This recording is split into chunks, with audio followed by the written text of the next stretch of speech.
You can see here all those comments. That'll be everybody on.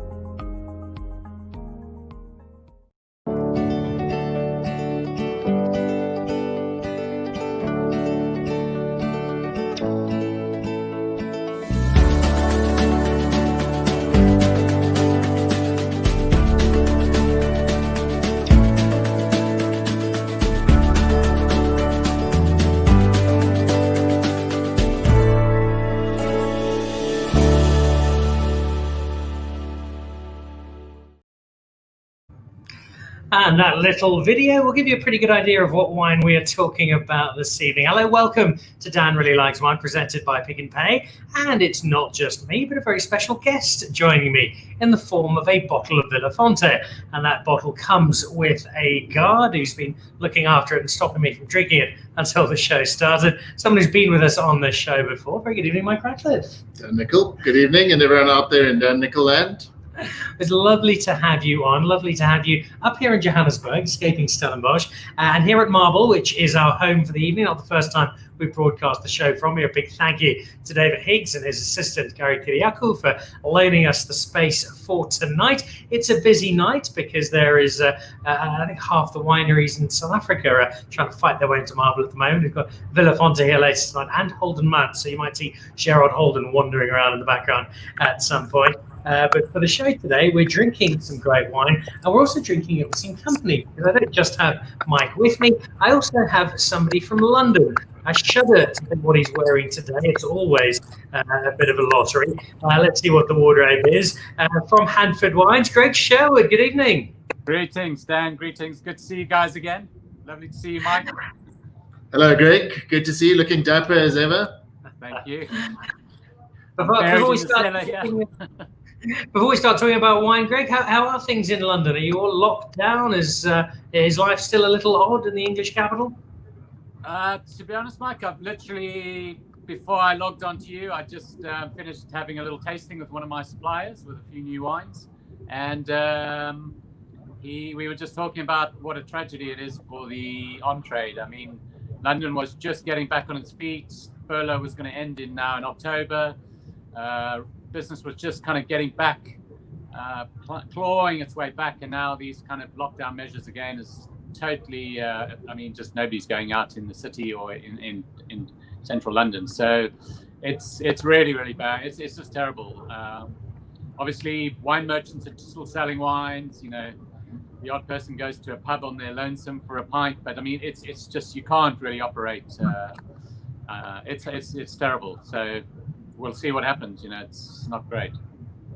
I'm interested to get Mike's opinion on this in just a second. Before we do, though, your side of it, if people aren't eating out, they're eating at home, you'd imagine they're then drinking at home as well. Have you seen a lot more wine sold as a result of the restaurants being under such strain? Yeah, absolutely. I mean, it obviously started in the lockdown and people were loading up and drinking a lot. And well, I wouldn't say drinking more necessarily, but they were certainly buying more retail. And if you worked out what then people would normally drink when they were out or when they were at business lunches or dinners, you know, it probably all balances out. But retail is very strong. Independent merchants are doing very well. Online businesses with a great offering are doing well. So, you know, people are still working and people are still earning money and they still want to spend it. And when you can't go on holidays around Europe and fly here and there, and you can't spend your money at restaurants, you know, you're going to spend it somewhere else. So we are seeing a bit of that kind of spread around the market into different products, and obviously wine has been a beneficiary of that from retail and independent merchants. So we're very pleased. I think supermarkets are selling, you know, as much wine as they normally do, but certainly indies are beneficiaries. So hopefully we want to kind of see the restaurants do well and survive. You know, it's in everyone's interest. What about the South African trade, Mike? We know you couldn't sell wine here for a while. Then your only outlet was internationally, which is a big market for you. But with people still finding their feet in terms of going out to restaurants, has it been a tough time, or have sales been pretty good for Vilafonte? We've had a pretty good year. We've always focused on direct to consumer, but restaurants have always been a very big part of our trade. So we certainly have felt it in that regard. But I mean, the fact that we're sitting here in Marble, a bustling Marble that's going to be fully booked tonight and was fully booked last night, is almost a great metaphor for rising up. I'm very sad to hear what's going on in London. But just getting back to Vilafonte, we have seen a lot more armchair surfing, website surfing, online sales have risen in tens of, probably hundreds and hundreds of percent. So that's been a very big change, and I don't think we'll ever go back. Online is here to stay, specifically from a wine point of view, and people are not scared to buy serious wine online. They're willing to pull their credit card out and spend some cash.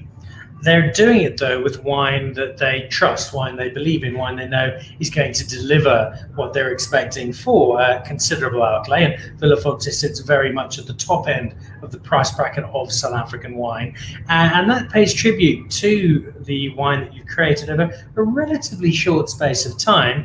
And you've got, I think, two things right. You've made incredibly good wine, which Greg will confirm in just a moment, but you've also got the marketing just right, without revealing too much by way of the secrets you keep in a safe at Vilafonte HQ. What has been the magic behind getting this Vilafonte brand just right? Well, didn't Gary Clay have something to say about that? The more you practice, the luckier you get. We're celebrating 25 years next year of planting our first vineyard at Vilafonte, so it's a short time, but it's also a large proportion of my life. But to answer your question, I think it's a fairly easy answer. We don't do too much. We do very few things. We only make Bordeaux blends. Our entire range is 3 wines, and that's what we do. We celebrate people making Chenin Blanc and whatever else, and we buy them, but we don't try to do that. We stick to our knitting, and we've never tried anything else. And I can tell you a great reveal what we're going to be doing next year new. Nothing.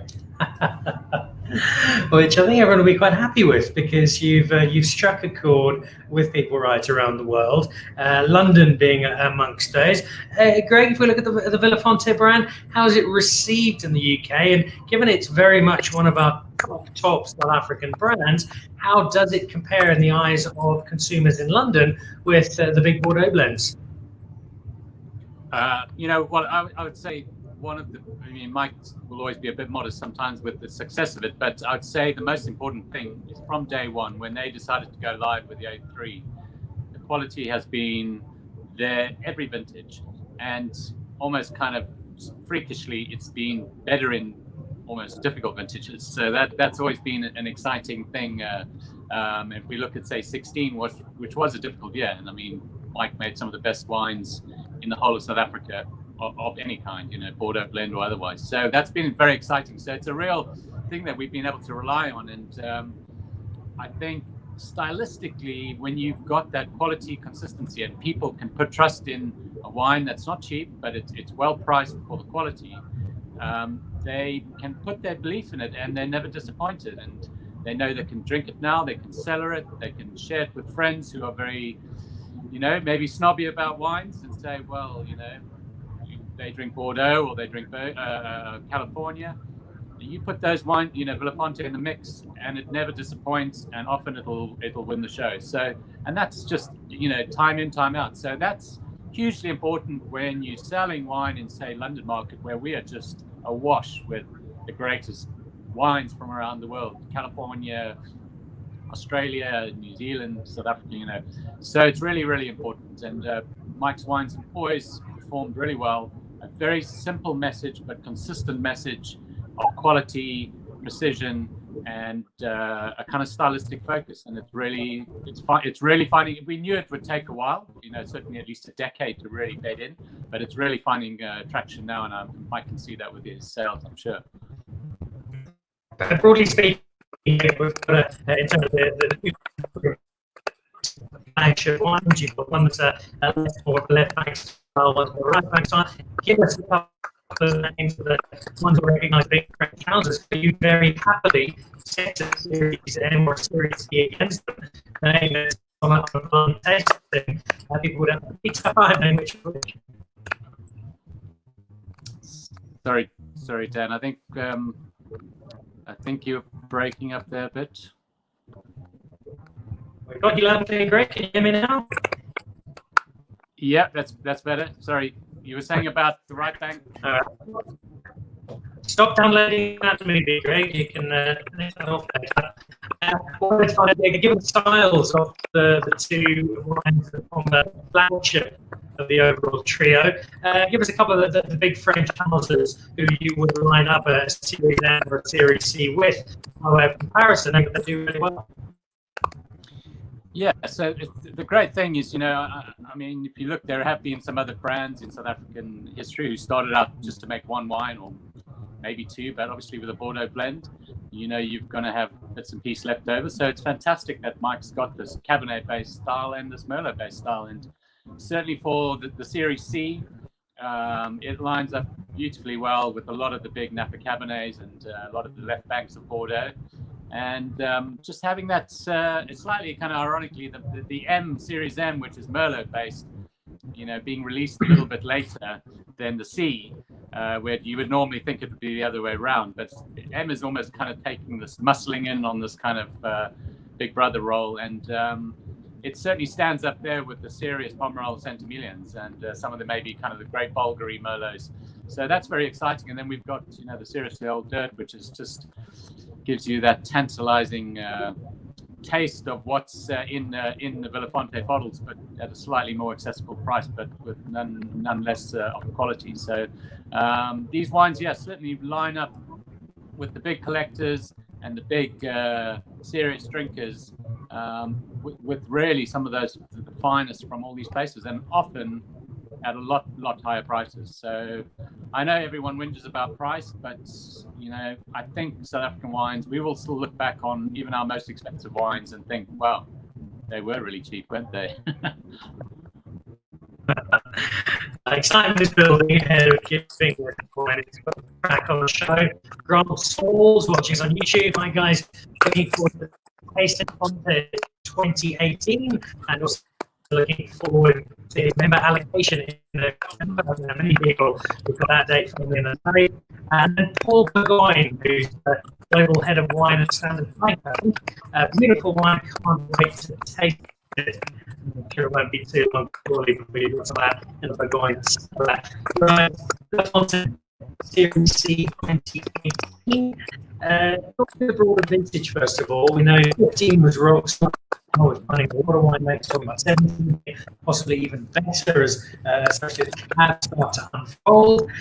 2018, as you look back at the year in terms of the conditions, wonderful vintage, challenging vintage. Well, vintage, a great vintage. So I noticed that you skipped straight over 2016. So 15 and 17 were highly celebrated, but we produced one of our greatest wines ever in 2016, as Greg actually mentioned. 2018 hasn't got a lot of people talking because it was the third year of a drought in the Western Cape, but we have irrigation. So from our point of view, we characterize the vintage by the fact that it had very small berries, smallest berry mix we've had in a very long time. And it produced wines of incredible concentration, real structure. So how good is it? Well, I think it's more of a classic vintage than many of the more recent vintages. I think it's a wine that you're going to want to have in your cellar for quite a long time. I'm going to be encouraging our clients to really show some patience with this. All in all, I'm not very fond of telling people what wines taste like, but I think people that have come to be that have become accustomed to Vilafonte and have a good feeling for Vilafonte and for the Vilafonte brand are definitely not going to be disappointed. I can't wait to put this in the glass. I'm going to hold off for one last question and just ask. I think most people watching will have either seen me on the show before or they'll know the Vilafonte story. But just a snapshot again, how this wine comes together, the American influence meeting with the South African influence, and how that results in the wine we now have. Well, it's quite a long story. As I say, our vineyard was planted 24 years ago. Big celebration next year. But I partnered with two lovely people from California, Zelma Long and Dr. Phil Fries. In fact, as of last month, Dr. Zelma Long So I'm the only person without a PhD in our business. But Zelma has blazed an incredible trail across the world as a really incredible winemaker. So this very long relationship with her as a partner has been incredibly beneficial. Phil Freeze, the man that planted Opus One in Napa Valley, was head of viticulture for Mondavi. Also a true genius, calls himself a wine grower. But I think the point that I wanted to make about this is that it's been an absolute privilege for me partnering with people of this caliber, because every single day in the last 20 years plus has been a learning experience. I have just taken so much away. I guess that's what a partnership is all about. It's supposed to be adding value across the board. And just a final comment is the fact that we made a plan all those years ago, planted vineyards to match the plan, and we're still implementing the same plan. I think is probably a feather in all of our cap. 2018, Vilafonte Series C. First time we're seeing it on the Van Nichols show. First time I will be tasting it. This is, let me remember, this is 58% Cab. It's got 11% Cab Franc, 17% Merlot, and you've got a splash of Malbec in there as well. 14% Malbec. 14% Malbec, okay. Yeah. So very much led by the Cabernet Sauvignon. A bit more Cabernet Franc, which I'm going to ask you about in just a second. But first, let's head back to London. And Greg Sherwood, as I have my first set, you've had a little of this already, so you know what it's like. Give us the master of wine's expert opinion on the latest Ratcliffe release. Yeah, one of the other things I really love about, certainly a lot of the top South African estates, but especially at Vilafonte, is that whatever the vintage, you really see it in the expression in the new releases. And for me, 2018, I'd just come off a week, 10 days of tasting quite a few 2018s at the Decanter World Wine Awards as the panel chair. So I had I got a good, because when I was out in South Africa in February, we tasted a few things, younger things, but had a really good kind of good look at the 18s, a lot of Cabernets and Bordeaux blends, and I kind of could see what was good and what was less good. And I think Mike's really nailed it in 2018. It's got incredible concentration. There were some lower yields and some real kind of concentrated fruit. There's such a core of intensity on the wine without any kind of austerity or departure from the kind of precision that Vilafonte is famous for. And it's got lovely freshness, but there's also kind of a suppleness and a kind of a confidence to the wine and a kind of a sleekness to it, which I really like. But there's power, but it's kind of accessible power, and I love that concentration and freshness. And it is slightly different to the 16 and the 17. But I think it just really captures the vintage perfectly. And again, my keyword there would be focus and concentration with the kind of generosity and accessibility. But obviously, these wines in any vintage are age-worthy. So fantastic wine, love it. It's got 11% Cabernet Franc, which is not really used for it. Does that speak correct to the grain Cabernet Franc we have in South Africa, where it's becoming, I think, more and more grape on its own terms, rather than only, as it has been for so long, a small player in the background of many points? I mean, the Cabernet Franc is always one of the fantastic elements, and in South Africa, we can really make great Cab Franc. Obviously, Vilafonte's put almost one of the handful of producers to really put premium Malbec on the map. But that Cab Franc, that just adds that supple elegance, light on its feet, purity and finesse to a wine. And, it's bed partners with Cabernet and Merlot. And I think, the M gets incredible power and focus with Malbec and Merlot. But that Cab Franc really marries beautifully with the Cabernet Sauvignon, and just gives it that little bit of sleek polish and precision, which is one of the signatures. So it'll be interesting to see what Mike and Christopher Friss, the wine, head winemaker, what they do with Cab Franc in their percentages going forward. But I think it's a great blend this year. Greg, as you know very well, Cab Franc has been one of my favorite varieties for my entire career, and I probably inherited that enthusiasm from my mom. But we've tried everything. We've changed row directions. We've changed planting density, clones, rootstocks, trellising systems, and sometimes the best wines come from years and years of trial and error. I certainly don't think that we've nailed Cab Franc yet, but I certainly think that we're moving closer.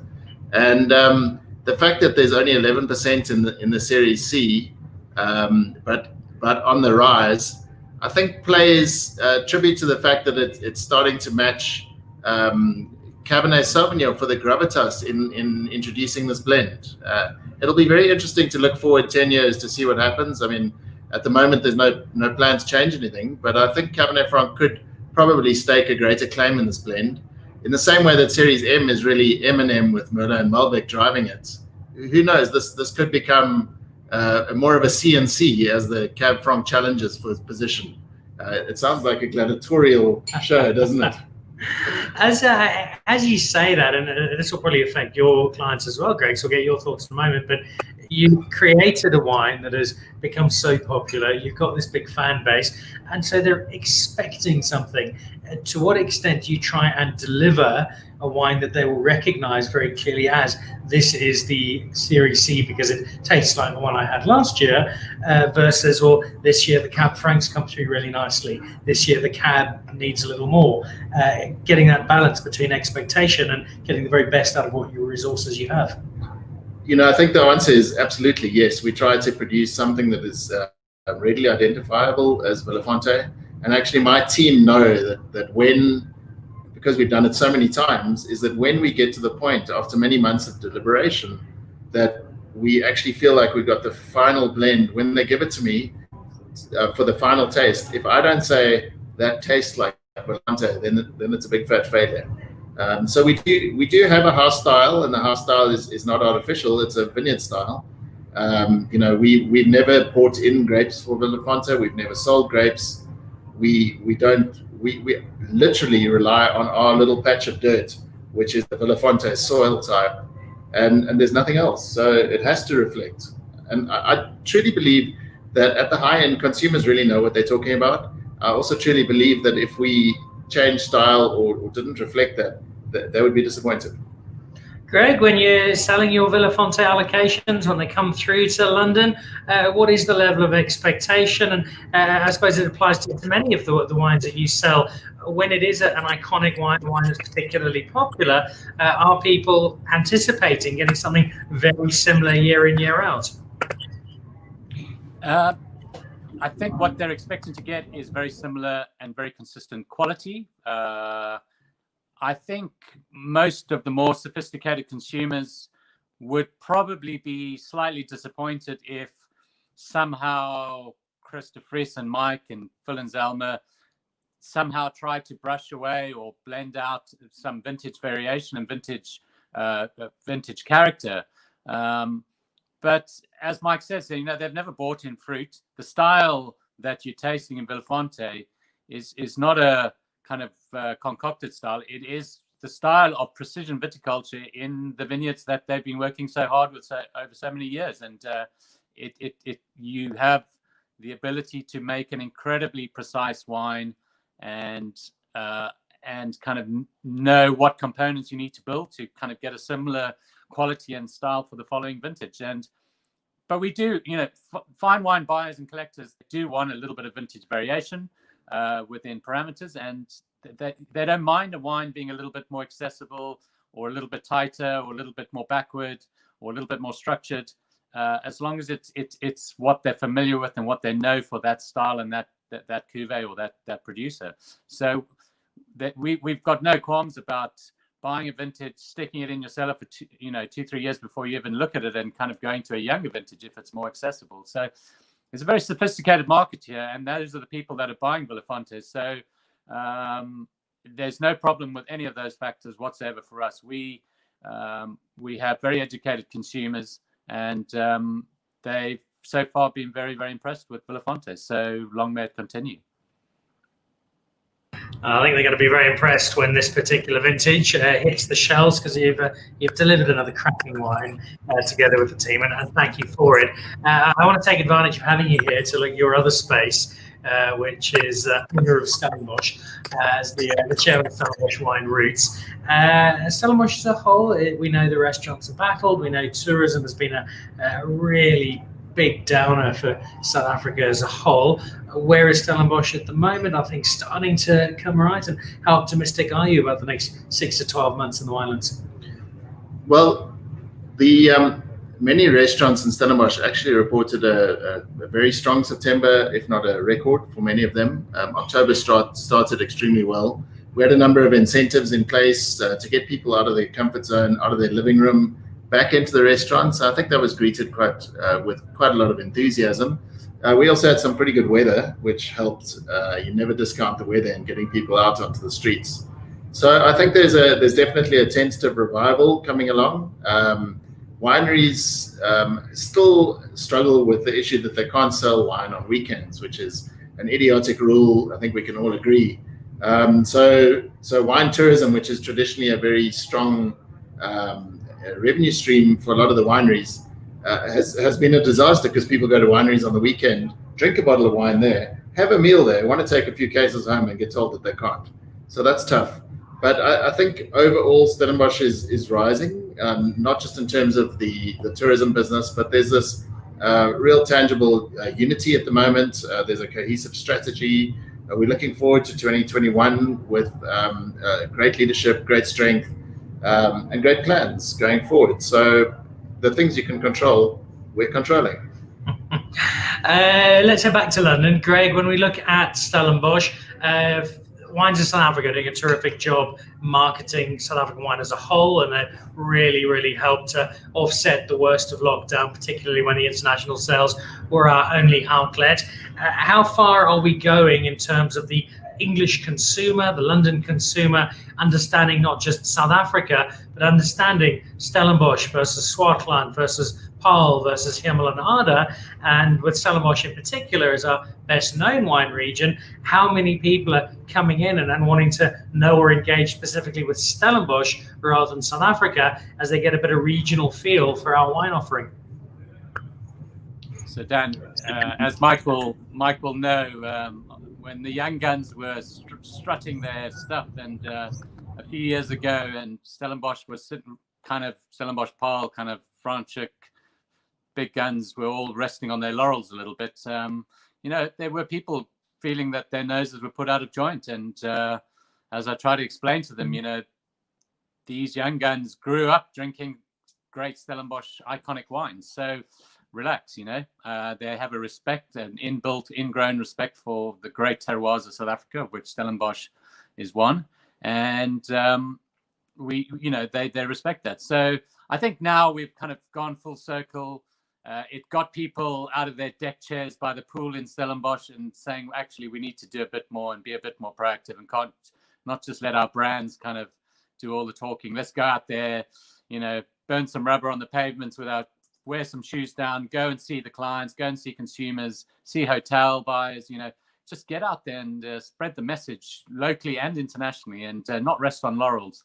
And I think everyone's made a great effort, and Stellenbosch is now taken ownership of its great assets of Cabernet and Bordeaux blends, even kind of Syrah, and a bit of kind of coastal Stellenbosch and coastal kind of Shannon on the coast, and cooler climate and altitude, and and some of and they're kind of different terroirs and different wards. And the more consumers engage with the region, the more they want to learn and more they want to find out. And people do.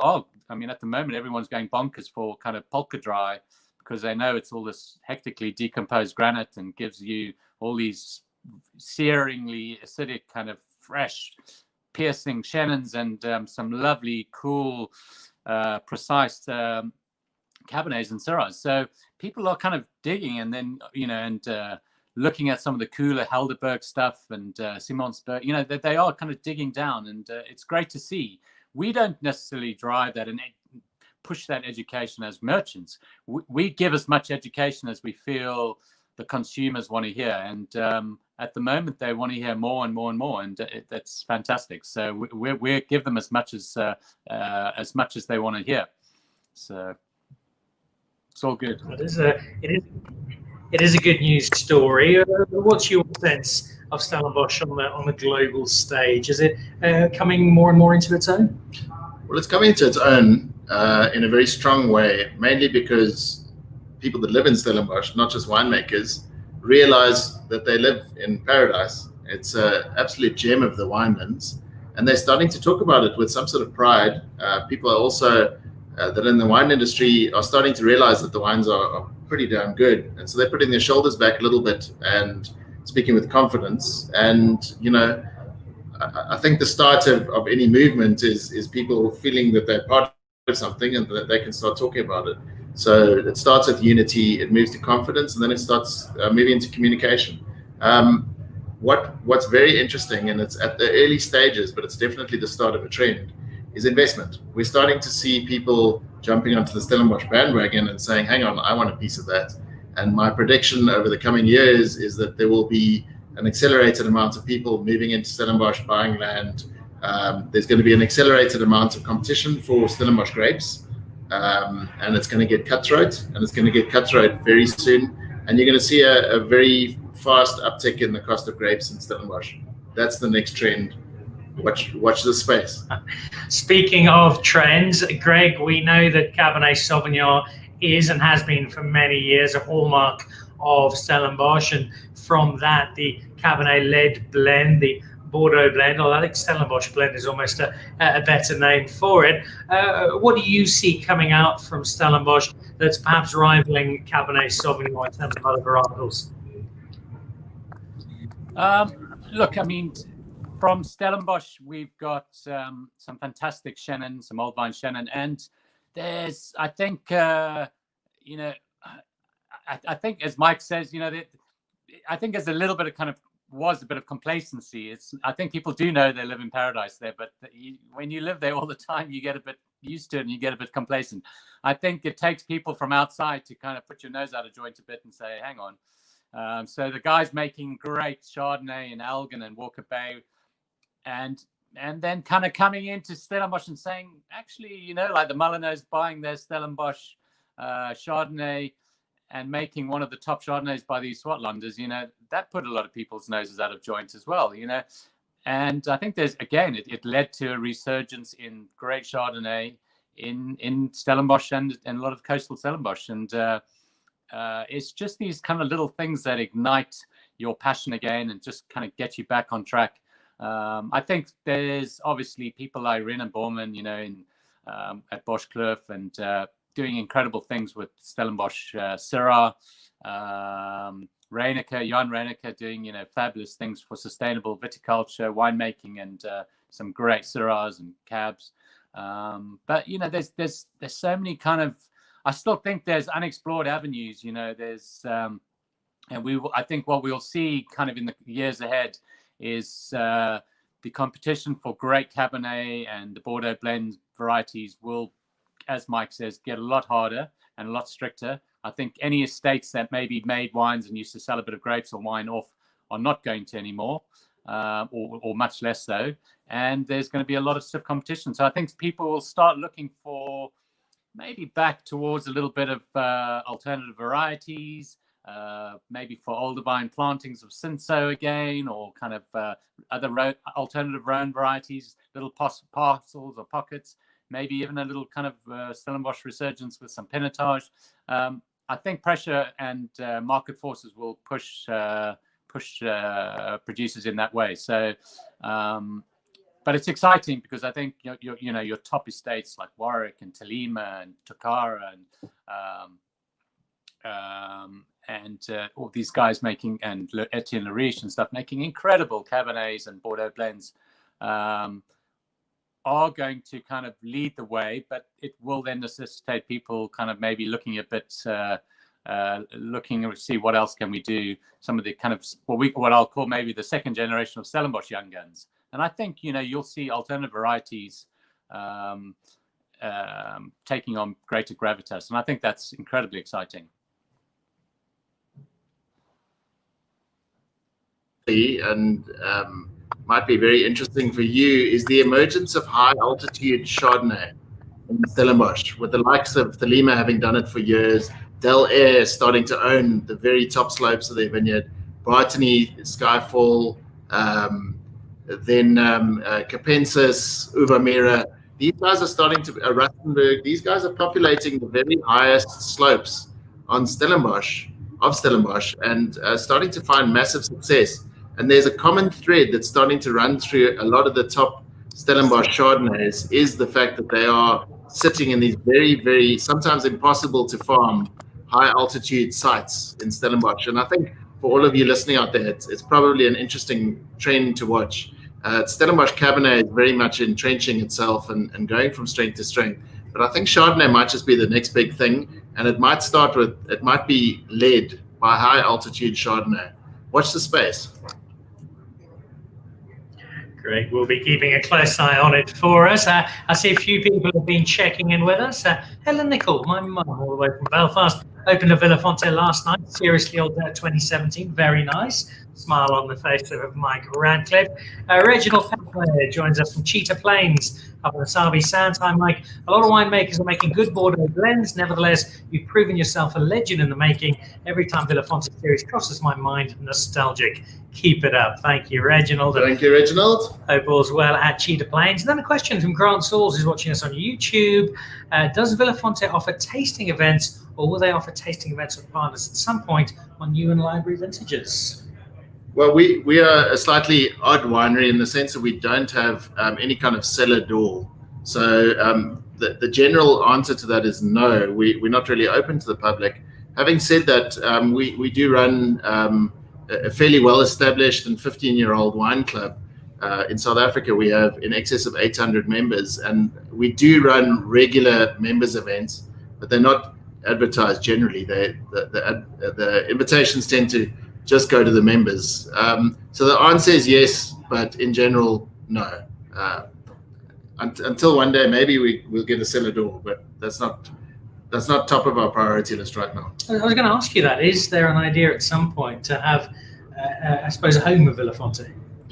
Yeah, I mean, we have a home. We have a magnificent winery. It's state of the art, but at 5 o'clock I lock the door and go home. There is definitely an idea that is brewing in the back of my mind, which will likely be acquisition, because it'll need to be very well located. We would like to have a home where people can come visit us at one stage, but even then, it's likely going to be a home for our members. So, keeping things really tight. We've got this outrageously loyal community of people that support us, and so I think anything we do would be to support them back. Keep watching this space, Mr. Sauls. As soon as something pops up, we'll be sure to let you know. Angelique Kubalakis is watching. Oh, Marble, one of my favorite restaurants, one of mine as well. And a very happy birthday to Angelique, who turned 22 yesterday. Congratulations. Hope you're still enjoying the celebrations. Before we wrap up and put the rest of that bottle of Series C to bed, let's go back to you one last time, Greg. It's always an absolute delight having you on the show, and you've got a finger very closely on the South African wine pulse, despite being a little far away from home. What do you see as the South African wine story over the next 5 years, and what should we be looking at as a wine-producing nation to ensure that we keep building on the position we have now? Yeah, it's an interesting one. I mean, I do think about it a lot, and in the UK, we used to always have at the end of, say, a journalist's last column of the year would always be, "What are your predictions for the next year?" And people used to just thumbsuck eventually because they just didn't know. But I do genuinely think, where are we going? Where could this all lead? What are the strengths? What are the weaknesses? What are the dangers? What I do think that it's kind of a slightly untypical maybe thought is that while a lot of South Africa's most popular enthusiastic support has centered around the kind of young guns, the Swartland, the kind of new areas, I think a lot of fine wine consumers of a new generation, a younger generation, whereas maybe the older ones knew the classic regions, I think we're going to see a real renewal of the appreciation for the classic regions of South Africa, your Stellenbosches, your Constantias, your Paarls, your Franschhooks, and all the kind of coolers that go along with that. And there'll be a rediscovery of the producers in those regions. Now, I'm not saying that those producers are not particularly well known, or they're not doing well, or they're not super sought after. I'm just saying there will be a refocused and a renewal of attention by the broader market on those kind of classic regions. I'm seeing that already, driven by incredibly fantastic initiatives like the Cabernet Collective. It was one of the most popular tastings events we did last year, showing 28. I think we were just missing one wine from the members of the 2015 Cabernets, attended by all the top journalists, including Jancis Robinson, as well as 30 clients. And there was a lot of people saying, wow, kind of as if it's kind of was they knew these things, but it was just a kind of reaffirming. And I think the next couple of years we'll see a real shift to the kind of rediscovery of the classic regions and the reasons why those regions are so good at what they do. But it may not be the same old consumers. It'll probably be driven by a new generation of consumers. And of course, we will have all the exciting things, which all the kind of young guns and the new young guns and who've been inspired. So I think it's really about doing what we do, keep doing it well, and do it with a smile on our faces, and not get tired of doing it, because the consumer picks up when it's not genuine. And at the moment, we all do what we do. We really love it, and what helps that is because the wine is so good. And if Mike can keep making good wine, we'll keep drinking it and we'll keep selling it. So and it'll keep the customers happy. Sport and wine, the two spaces South Africa consistently delivers in around the world. You're a big part of that wine story. Greg, thanks as always for being part of Dan Really Likes Wine. Enjoy the rest of your evening, and get on that first plane you can. Come and visit us. We miss you. I'm trying. We're not allowed in yet. They don't like this. We're keeping the door open for you, Greg. We'll have you in London whenever you're over, Dan. I look forward to wine for you here. Greg Sherwood, the chairman of the Hanford Oyster Club and one of the great champions of South African wine. He does a fabulous job for us, doesn't he? He has a great job. He has a great job, and he does a great job. But I mean, what does he do? He kind of hangs around, tastes a lot of wine, goes for oysters, and watches London Welsh play rugby. It's a good gig. Quick look before we say goodbye to you, Mike, at the next few years of Vilafonte. What's on the cards? I know you're not changing anything in terms of your wine formula, but you're also somebody who revels in new challenges and turning things around. Anything we should know about? There's a huge amount going on, but not so much consumer facing. There's not going to be any new wines, new brands. We're pretty settled in that sense.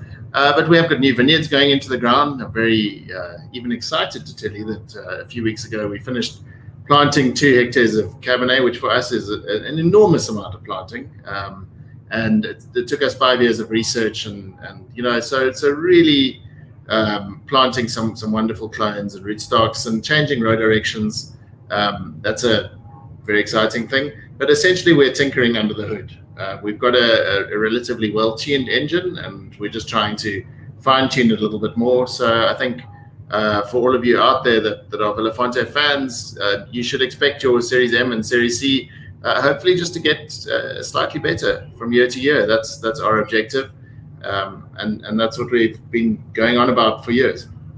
Well, you're looking to surpass what is already an exceptional product. The Series C, your challenge, as is the case with so many of the wines we taste here on Dan Really Likes Wine. Do you drink it now because it's great, or do you hang on to it for 10 years' time when it's going to be even better? Do you have the patience? It'll be a real test thereof. Mike, thank you. Always a pleasure. Look forward to being back down with you in Stellenbosch soon and doing some exploring, and also having you back on the show, because I know 2021 is a very exciting year for Stellenbosch. Yep. 2021 is massive for Stellenbosch, and we're going to be celebrating for the entire year. It is the 50th anniversary, and I call it the 50th celebration of the founding of Stellenbosch Wine Roots in 1971. You can expect to hear a lot more, but you will have 120, 130 wineries, the entire tourism community, and the Bertus Passon-driven Taste Stellenbosch all celebrating together. So watch the space. It's going to be big. A lot of excitement boding for Stellenbosch. That does us for this evening for Dan Really Likes Wine. What have we got coming up? Well, we'll be back again on air tomorrow evening, 5 o'clock, as we taste some Chenin Blanc with Standard Bank and the Chenin Blanc Association of South Africa. Alvy's Drift, who had not one but 2 Chenins in the top 10, along with Durbanville Hills, who are also one of the top 10 winners. And the next Monday amongst our guests will be Jean from Damascene, as we run through some of his new releases, making some really exciting wine. There's also plenty of exciting South African wine on the shelves of Pick n Pay. If you are not a member of the Wine Club, you should be, because it's free of charge, gets you 3 times the Smart Shopper points, gets you free delivery on 6 bottles or more bought online, and every month 20% off 10 different wines and 25% off a case, plus a special Magnum deal as well. Throw in the 3 times Smart Shopper points and you've got a fabulous deal. I was in there today. Today they had 20% off all red wine. Got some great additions to the Dan Really Likes Wine cellar. Big thank you to David Higgs, Gary Kiriakou, Vickers Human, Joe Butt and the team at Marble for hosting us this evening. I'm off to have dinner with Gerard and the team from Holden Mads. Also on Monday, we'll be joining Stuart Buerter, the winemaker at Takara, who is going to be talking us through some of the new releases. I was down there yesterday to host the launch, and again, they've got some terrific wine headlined by a 2017 Cabernet Sauvignon that is quite magnificent. As are the wines of Vilafonte. Try them if you can get hold of them. Get onto the website, and they really are some South African wines at their very best. Enjoy the rest of your evening. I'm off to have a great meal. So is Mike. Thanks so much for being with us, Mr. Ratcliffe, and we will see you again tomorrow night on Dan Really Likes Wine. Goodbye. Cheers, everyone.